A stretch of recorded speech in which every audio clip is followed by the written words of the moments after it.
4.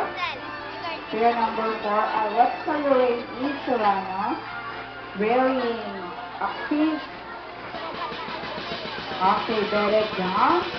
Alexa Lorraine E. Solano is the daughter of Mr. and Mrs. Hector Solano. She is the eldest. Okay. When she grows old, she wants to be a doctor. He likes to dance and act. And he likes loving person, and he doesn't like snobbish one. He loves also to read books. Okay. And her partner is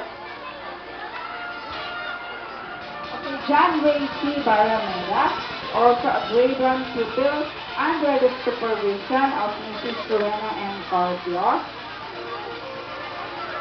Born on October 28, 2005, resides at Masaglana, San Francisco, Bulacan, Bulacan.